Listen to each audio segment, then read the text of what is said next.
Tantor Audio, a division of Recorded Books, presents The Burning Land by David O. Stewart.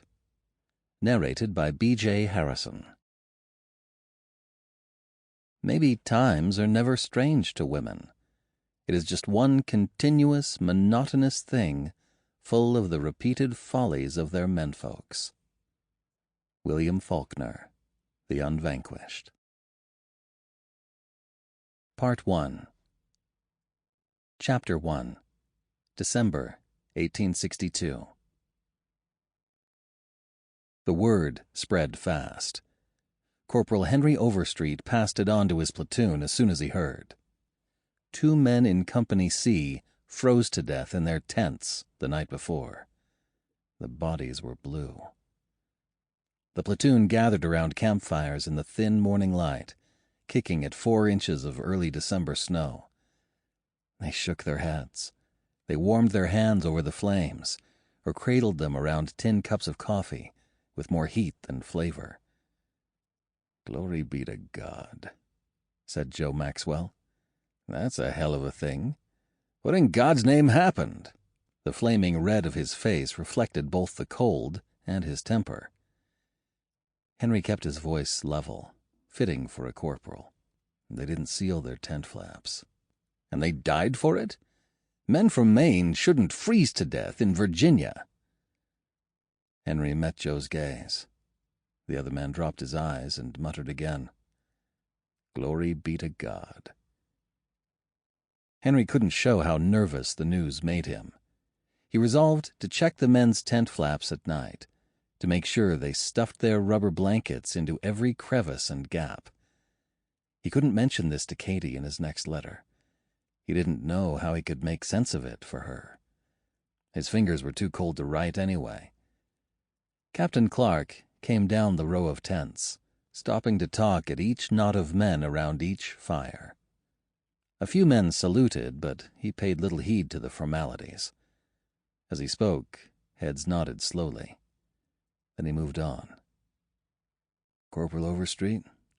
Clark said as he neared. "Captain, sir." Clark scanned the faces around the fire. Joe Maxwell loomed over the others, his sandy hair poking out from the sides of his kepi cap, the brim drawn low over his eyes, even though there was little morning light to shield against. "We march at 10. This is it. The whole army. 20 extra rounds for each man." "Fredericksburg, sir?" Henry asked. The extra cartridges definitely meant a fight. For days they'd heard rumors about an attack on the rebels dug in there. They'd also heard rumors about attacks on Richmond, or rebel assaults against Washington. But Fredericksburg was the tale they heard most. "Nobody's saying. The newspapers say that's where General Lee has his army, so that seems like a good guess, but it's a guess." He nodded and spun on his heel, his officer's cape billowing behind him. "Well," Maxwell said, his eyes following Clark as he moved back up the row of tents, "the Secesh can't complain about us surprising them, can they?" The others grunted in agreement. They assumed their generals weren't as smart or as tough or as daring as the rebel generals. That's how it had been so far. "Eat hearty," Henry said with a small smile. "Easier to carry it in your belly than in your pack." The march took 3 days. On the 3rd, bugles roused them at 3 in the morning, but the march didn't start for another 2 hours, triggering a cascade of grumbles. The regiment stayed together on this march, all the way to the Rappahannock, across from Fredericksburg. The rebels were dug in on the far side of the river, up on the crest of a slope that rose from the town streets. They had a commanding view of the settlement, the river, and the Union Army. The regiment joined the rest of the 5th Corps in a muddy field, close by the house where General Burnside had his headquarters. They stood there for most of the frigid day, while the engineers tried to assemble a pontoon bridge across the river. Messengers on horseback rushed to Burnside and then rushed away. Company E stood at ordered arms near the front right of the formation, close to Colonel Ames and Colonel Chamberlain and their aides. For once, Henry could overhear at least something of what was going on. George Young, his sergeant, kept stopping by for news. "What are they saying?" George asked in the late morning. "Every time we get the bridge planking up on the boats near the other side, that's when the rebel sharpshooters, they're hiding in the houses over there, start picking off the engineers, and the whole business falls to pieces." "Bad day to be an engineer," George said. At midday, with little rise in the temperature and no orders to advance, Colonel Chamberlain approached Henry. "Corporal?" he said. The officer loomed nearly a head above him, his drooping mustache ends expressing a sadness that his eyes confirmed. "Colonel, sir." Henry snapped off the best salute he could manage. Chamberlain nodded absently. "Have the men eat what they have. We've no idea how long we'll be here." "Yes, sir. And, sir?" Chamberlain had started to move away, but looked back. "May they stand at ease?" Chamberlain looked around the ranks of blue-clad men who filled the cold, soggy field. "I'm afraid not, Corporal. General Burnside wishes us to be ready to march on short notice." Henry thought he could hear a soldier's skepticism in Chamberlain's voice. "Tell them they may ground arms." "Thank you, sir." At that moment, cannons bellowed. "Ours," Chamberlain said, his eyes flicking to where cannon smoke was rising. "May they do some good." The bombardment went on for hours, cannonballs pulverizing the empty buildings of Fredericksburg. But the Union attack never launched. Captain Clark ordered the men back a mile into night camp. The bridge was built, he reported, but the assault would be in the morning. Henry's nerves were strung up. Everyone was cold and getting colder, but there was nothing for it but to swallow some hardtack and sleep as best they could. Henry checked from man to man, reminding each to seal his tent against the night. Joe Maxwell and Teddy Meisner sat on their rubber blankets before a fire that smoldered with damp wood. "Might as well sleep, fellas," Henry said. Both nodded but kept their eyes on the low flames. Voices murmured close by. They were tense, all of them. They were afraid. Henry was, too. Tomorrow their war would change from one of misery and discomfort to one of fighting and dying. Henry said good night. They grunted in answer. Flagg was asleep when Henry slipped into their tent. As he lay down, Henry couldn't rest. His mind kept turning to the battle to come, the fighting. Through the long day, he had focused on each task before him, and then the next one, and then the next one, until now, when it was time to wait for sleep that would not come. Now his stomach tightened with the idea of gunfire, cannons, raging men tearing and clawing at each other.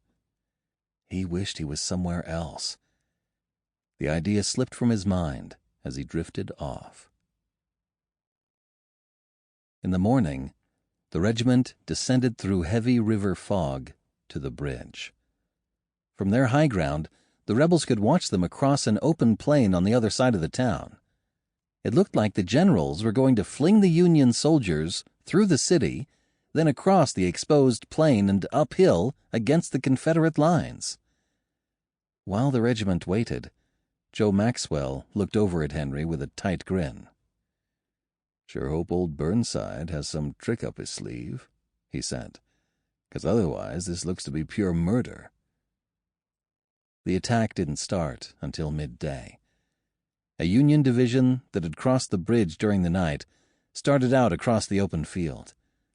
As the blue-clad soldiers neared the rebel lines, fiery streaks erupted from the hilltop. The angry roll of explosions reached Henry a second later on the safe side of the river. Smoke bloomed from the rebel cannons. The cannonade gouged gaps in the blue lines, which seemed to melt into the ground. Some patches of blue fell back down the slope, seeking shelter where they could find it. Pure murder it was. Henry felt weak. His skin prickled. How could those men march up that hill to die? Would he have to do that? Another blue line advanced, then sputtered out on the green slope, adding more slashes of blue to the ground. Then another line came on, and another. Nothing, Henry thought, was up Burnside's sleeve today, or between his ears. The men in E Company watched with horrified awe. They breathed oaths and took off their caps to scratch their heads. Johnny Baxter's eyes were wet. It was near the end of the short December day that orders came for the 20th to cross the bridge. Shells screamed overhead. Some splashed the water around them. Henry felt the air press down when a shell passed close by. Anxious men and horses ducked and weaved on the bridge. The boats under the bridge planks wobbled and swayed, threatening to spill them all into the river. When the regiment reached the town's battered buildings, the men shed their packs. "Hey, look!" a man in Company G shouted. He held up a banknote. Hundreds of them fluttered in the breeze. Henry picked one up. It carried the name of a Virginia bank. The printing was splotchy, some of the words smeared. He showed it to Maxwell, who shrugged. "Worth even less than ours," he said. Henry stuffed it into his tunic. A hungry-looking black dog ran to the men, who crouched behind what must have been the bank building. The dog nuzzled Johnny Baxter. The young soldier placed his rifle on the ground and hugged the dog, whispering to it. Colonel Ames's shout sliced through the din. Other voices picked up his cry. The soldiers began to move. Baxter shoved the dog toward the pontoon bridge and pointed, shooing him away. The animal, his tail straight down between his legs, stared back. He was shivering. The regiment, exposed to the Confederate cannons, filtered carefully through the ruined streets. Henry heard a thud and cry behind him. Meisner swiveled to look. "Keep going!" Henry shouted, shoving him forward. Fighting to keep his legs moving, not to turn and sprint for the bridge, he couldn't understand why they were climbing the same slope where so many had already died. Didn't anyone else know this was suicide? They broke into the open land just as the sun fell behind the Confederate lines. Grateful for the spreading dark, they advanced a short way before reaching a low ridge, still 100 yards from the enemy. The officers decided they could advance no further. A few men fired their rifles up the slope, but Henry didn't. He couldn't see anything to aim at. Word came to settle in for the night. Without blankets, without overcoats, Henry's platoon burrowed into the ground to get out of the wind that whistled down the slope. Moans came from the wounded men who lay around them. Some begged for water, some for their mothers, some for death, a few for God. 2 stretcher-bearers crept past the platoon and knelt next to a fallen soldier. "Wish they'd take the loud ones," Joe murmured to Henry. They were hard up against each other, sharing their warmth against the chill that seeped into their bones. "Jesus, we're gonna freeze. Save the Rebs a lot of trouble." "I know. The South shouldn't be so damned cold."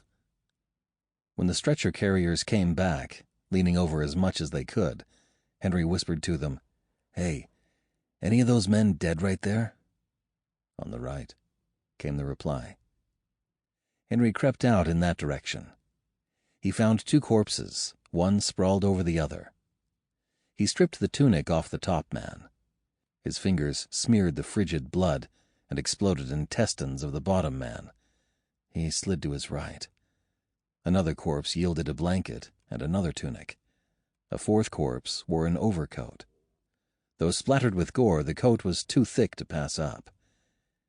Henry crawled back to Joe and shared his haul. When they had covered themselves, they looked out to see Colonel Chamberlain dragging one of the corpses Henry had just plundered.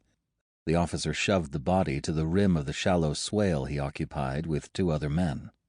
Then Chamberlain turned back to drag over another one. "Jesus," Maxwell said, his voice filled with wonder and revulsion. Henry started up over the rim again. Joe's hand grabbed him. "My turn," he said, then pushed forward. They positioned 4 bodies between the enemy and the dip where they huddled. Other forms moved in the dark, working at the same grim task. Henry covered his face and head with a dead man's tunic and pushed hard against Joe in spoon position, partly for warmth and partly to affirm that each was still alive. "Sing out if you're going to roll over," Henry said, squirming to pull the extra blanket underneath him. The wet soaked through it as he sank into the mud. The weakening voices of the wounded still came through the dark. "Reckon we'll ever get out of here?" Joe said. "How the hell do I know?" Henry gritted his teeth. He looked longingly over his shoulder, down the slope. Why weren't they ordered to crawl back down in the darkness, he wondered. He could make it. He squeezed his eyes shut, tried to close his mind off. When the morning sun sneaked over the trees on the east side of the river, Henry couldn't tell if he'd been awake or asleep. He rubbed his hands together and twisted his neck. Shots began to sputter from the Confederate lines. Henry reached for his rifle but stayed down. A bullet thumped into one of their corpses. Henry bent his head against Joe's back to stifle the scream that surged into his chest. They'd had no choice, he told himself. Colonel Chamberlain started it. He showed them how to stack the bodies. After a few minutes, Joe said, "Gotta piss." "Downhill." Joe twisted around and fumbled with his pants. He leaned back against Henry and began to moan. Henry turned his head and saw the yellow arc. "Darnation, Joe, that'll run right back on us." Joe's response was more moaning. The odor arrived in a few seconds. Henry closed his eyes and told himself it wasn't the worst thing about the day. He had to piss too. After an hour, the urine stink was overpowered when a Confederate ball struck one of the corpses in the abdomen. A pop and tss signaled the escape of gas, which enveloped them. Hour after hour, the regiment lay there. If a blue-coated soldier raised his head, the rebels shot a hole in it. After a while, the Maine boys started to fire their rifles blindly up the slope, twisting awkwardly to load, then poking the barrels between sheltering corpses. It was an act of defiance, not a military maneuver. By noon, their water gone, their food gone, Joe and Henry no longer paid any heed when enemy bullets thudded into the dead flesh that protected them. They couldn't move or stand. Henry stopped thinking about getting off that slope. He wondered if he could get used to anything. Had the generals forgotten they were out here? The sun was sinking when the enemy mounted an attack to the right, dozens coming out of their lines to flank the shallow depressions where most of the 20th still lay. If the Union soldiers tried to rise up to meet the attack, the rebels remaining in their trench would pick them off. Some fast-thinking soldiers stacked more corpses at the right edge of their swale, creating enough shelter so they could fire back at the attackers, who quickly withdrew. Dark brought orders to leave.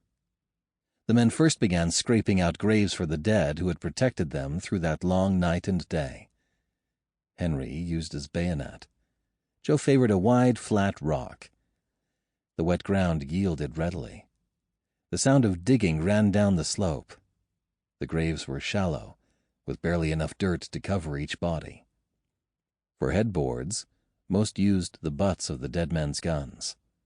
Not knowing the names of the dead, they carved into the wood the number of their New York regiment. "Duck," Joe whispered harshly as they finished the 4th burial. Henry flattened against the new grave. A pinkish light washed over him. There was no explosion, no firing. He rolled up onto one shoulder. Light streaked and flashed across the sky, sometimes in wide sheets. "I'll be damned," Henry said. He had seen the northern lights before, but didn't know they showed so far south. "What's it mean?" Joe asked, his voice filled with emotion. The colors made the sky look as bloodthirsty as the men on that slope. Could one have something to do with the other? Don't mean a thing, Henry answered. When the lights had finished, the men used the dark to slide down the slope. Where the ground leveled, they rose to walk. They passed smashed wagons with wheels jutting at odd angles, decapitated draft animals, and dead soldiers. Henry wore the blood-stained overcoat he had borrowed. Joe clutched another man's blanket around him. They breathed easier when they reached the town's ruined buildings. At the pontoon bridge, Henry felt the coiled spring in his stomach begin to loosen. Rain started. Dirt spread over the bridge planks muffled their steps. The regiment had done all right. They weren't cowards. They knew that now. They stayed together. They lost only a few killed, a few more wounded. But they had lost another battle. Their minds were sour with the horrors of that slope. Lacking rations or shelter, they stopped for the night. Rain fell. Henry and Joe found tree stumps to sit on. Neither cared to lie down in that downpour. They wore out the night on those stumps, sometimes asleep, mostly not. Henry tried to think of Katie, but couldn't bring up anything about her. Not her face, not her words. He had her letters in a pouch that hung around his neck, but he couldn't take them out in the rain. He had only her name. He thought it over and over in the dark. From the time they left the cursed slope until the next morning, neither he nor Joe spoke a word. Chapter 2. January 1861, almost 2 years earlier. What the hell's it mean they're seceding from the Union? It's not like they can pick up a state and move it somewheres else, like over to Europe. Do they stop voting? Stop paying taxes? Christ, the whole business makes no sense.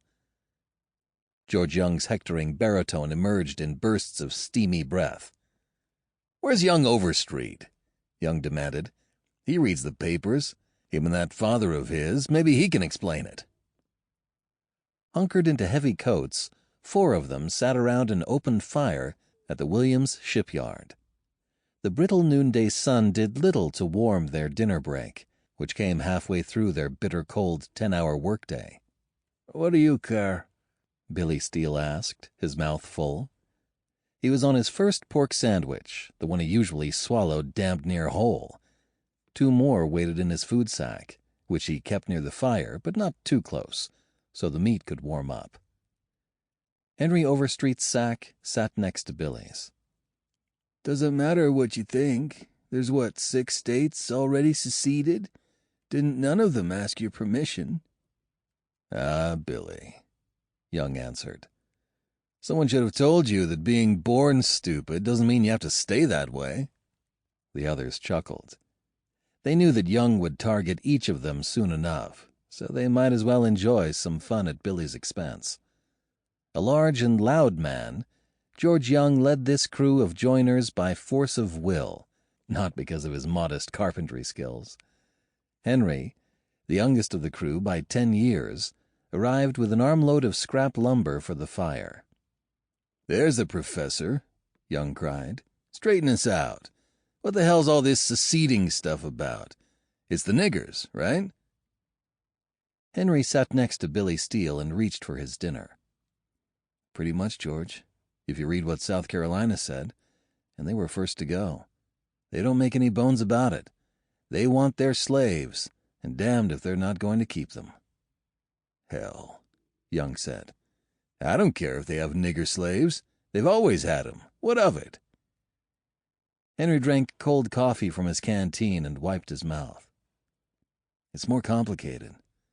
See, they want to spread slavery, force it into other parts of the country, like out west. And Mr. Lincoln says no to that, and he won the election saying it." "So what happens next?" Billy Steele asked. "Is the country just going to fall apart?"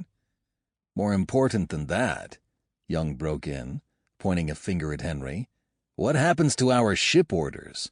This sloop we're working on right now, that's for the cotton trade. If the country falls apart, are those Southerners going to keep coming up here for ships?" Henry grinned, his pale blue eyes alight and his sandy hair flopping onto his forehead. "What do you boys think I am, a fortune-teller? Nobody knows what's going to happen." "Well, I don't like it. Not one bit," Young said. "Those Southern bastards are just trying to push us around. I also don't care much for the idea of losing our work. Half the ships we build are for the coasting trade, and that mostly means cotton." "Don't forget," Billy Steele said.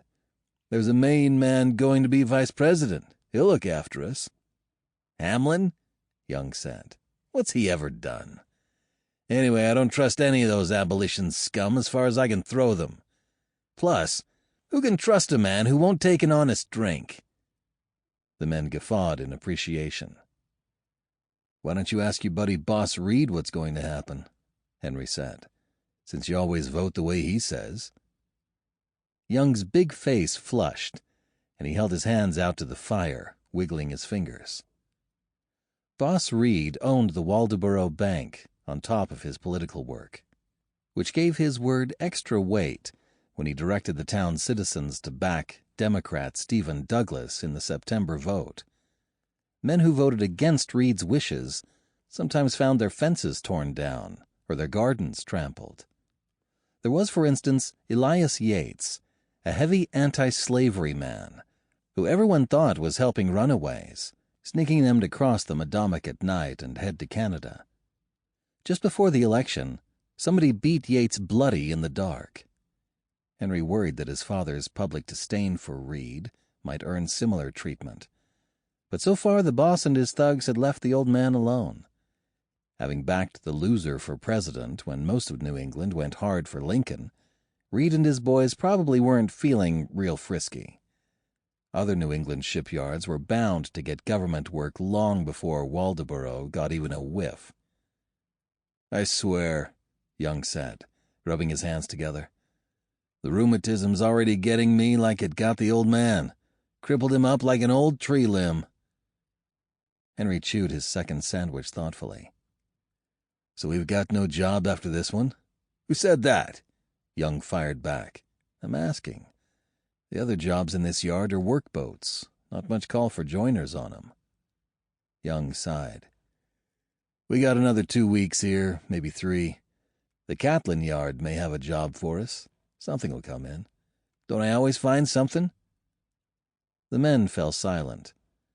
They stared into the flames as Henry fed in the new scraps. There was no point starting back to work early. Quitting time would be 5:30, whether they took the full dinner break or not. Starting for home in the early dark, Henry passed a half-dozen yards. A couple were really boatyards, not shipyards, too small for major projects. He smiled and nodded to those passing in wagons or on horseback. His high spirits had nothing to do with his working day, or Abraham Lincoln, or the seceding Southern states, or Boss Reed, or even with the prospects of George Young's crew of joiners. He was smiling for the best reason he could think of, that Katie Nash shared this earth with him and lived in his town. Better yet, he was pretty sure she liked him. He decided to cross the river so he could walk by the Nash place. He might see her, or at least someone in her family. The river was frozen solid up there, so he could cross back easy enough. He passed the shuttered shops of the granite and brick fish block. Lights glittered in Madomic House, where drummers gathered in the tap room, their battered sample cases, filled with cheap jewelry or patent drugs or pattern books, stashed carelessly while they washed out the road grit with beer and whiskey. Alcohol was legal in Maine again after 7 thirsty years of temperance. Henry turned down the steep incline of Main Street to the bridge, passing the sawmill, the grist mill, and the foundry. The carding mill sat on the far bank. It wasn't that Katie had ever said anything to encourage Henry, not in the few weeks since he realized how wonderful she was. But since that blinding realization hit him, she had, several times, smiled at him with those dark blue eyes. A person can fake regular smiles, everyday ones like Henry directed at passers-by as he walked. Sample complete. Ready to continue?